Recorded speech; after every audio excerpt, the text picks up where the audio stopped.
Welcome to the Explainer. Okay, today we are taking what usually feels like dry, dusty textbook grammar rules and completely flipping them into a highly practical toolkit. Because at the end of the day, whether you're crafting a super formal email, spinning up a creative story, or just trying to figure out why a certain sentence sounds slightly off, having a rock-solid grasp on the mechanics of English is literally your best advantage. We're going to break these mechanics down so you can truly master clear, effective communication. Let's get into it. So let me hit you with a quick question right off the bat. Do you know the exact difference between I write and I am writing? I know, it sounds incredibly basic, right? But this tiny, subtle shift in time and tense changes the entire meaning of what you're trying to communicate. It's the absolute foundational building block of the English language. And if you can master these little shifts, you instantly elevate the clarity of everything you write. All right, here is our roadmap for today. 1. Mastering present tense rules. 2. Exploring types of essays. 3. Perfecting notices in emails. And finally, 4. Putting writing into practice. Let's jump straight into Section 1, Mastering Present Tense Rules. Take a look at the contrast here. It's essentially the difference between a timeless rule and a temporary moment. For the simple present, you use this for cold, hard facts. Think, a magnet attracts iron filings. You also use it for repeated actions and habits, like he visits his family every weekend. And surprisingly, you can even use it for future conditionals, like if he comes tomorrow, we shall remind him. Now, flip that over to the present continuous. This is strictly for what is happening right this very second, like we are eating. Or maybe a temporary habit, like I'm traveling by bus to my office just for these few days. You absolutely cannot swap these. You wouldn't walk around saying a magnet is attracting iron filings as a general rule of physics, right? And honestly, this brilliantly illustrates a massive grammar trap, stative verbs. These are verbs that describe a state of being rather than a physical action. Because they are states, they are normally not used in the continuous tense at all. This is exactly why we say, I know the answer instead of, I am knowing the answer. You see, you either know it or you don't. It's a state, not some ongoing activity you're actively doing. To make this super easy to remember, stative verbs basically fall into 4 main buckets. First, you've got verbs of the senses: see, hear, taste. So the honey tastes sweet. It isn't tasting sweet.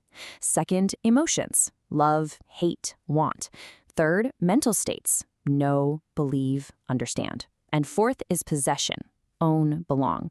You'd say, this house belongs to my uncle, not is belonging.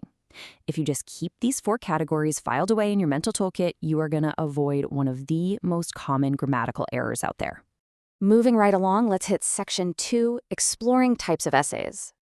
Whenever you sit down to write an essay, you essentially have to pick a lane. You need to decide which of 2 distinct mindsets you're adopting. Factual writing is entirely about clear logic and arrangement.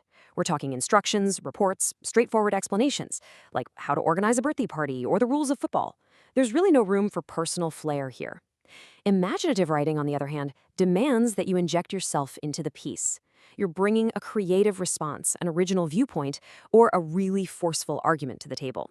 And man, within imaginative writing, you have a massive playground of formats. You could write a narrative essay, which is all about sequencing events, like a story or a biography. Or a descriptive essay, where your entire goal is to paint a vivid picture of a person or a place using words. Then there are argumentative essays, which require you to weigh both sides of an issue and reason your way to a firm conclusion. But wait, you also have impressionistic essays. These are triggered by a sudden stimulus, like a photograph. Critical essays, which ask for your educated opinion on a book or movie. And finally, reflective essays, where you're dealing with big abstract thoughts, like the concept of liberty. Knowing exactly which type of essay you're writing dictates the tools you need to pull from your kit. All right, shifting gears to practical application. Section 3, Perfecting Notices and Emails. Look at the sheer anatomy of a formal notice here, right down to the exact marking scheme an examiner uses. It is incredibly structured.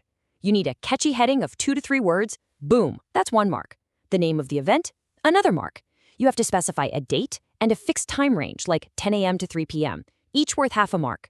Then the venue, broken down into a specific room and a general location. And finally, the target audience. If you miss even one of these structural elements, the communication fails, and in an exam, you lose points. Structure is absolutely everything. And honestly, the exact rules apply to the digital world.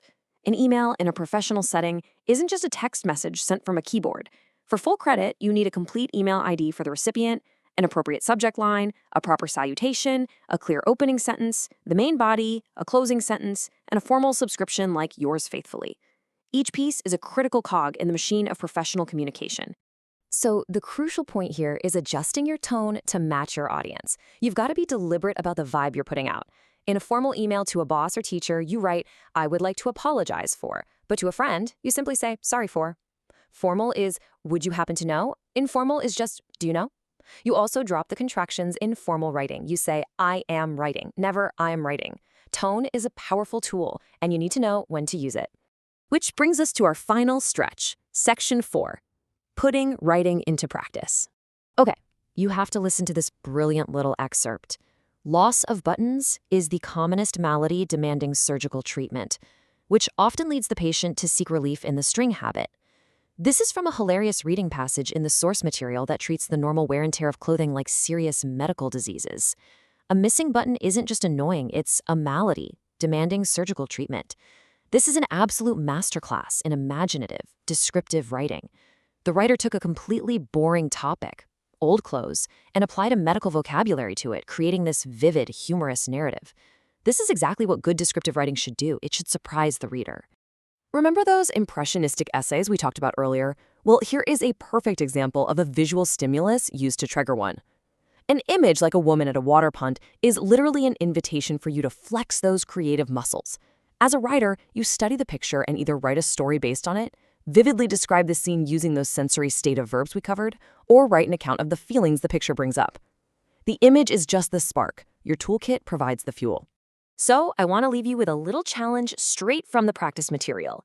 The youngest siblings have everything easy. Express your views either for or against this statement. Think about the tools we covered today. This prompt requires a firm argumentative essay. You need that clear structure, logical reasoning, and a definitive conclusion. You need to use the proper tenses to state your facts. So, how would you mentally outline this right now? The next time you sit down to write, don't just blindly put pen to paper. Open up your writer's toolkit first. Thanks for joining me on this explainer, and I'll see you next time.